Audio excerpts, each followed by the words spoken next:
इमाम अबू बकर अल जज़ायरी की बात से हमने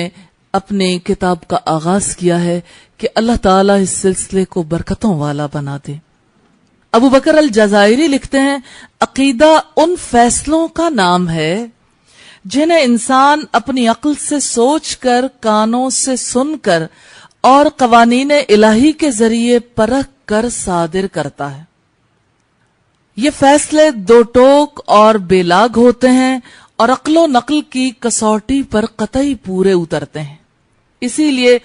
एक बार जब इंसान का जहन इस किस्म का कोई फैसला सादिर करता है और अपने दिलो दिमाग में वो ठान लेता है कि जो उसने सोचा वही बरहक और दुरुस्त है, तो अब कोई ताकत उसे अपने फैसले से हटा नहीं सकती, ना ही उसके बारे में किसी किस्म का नक्स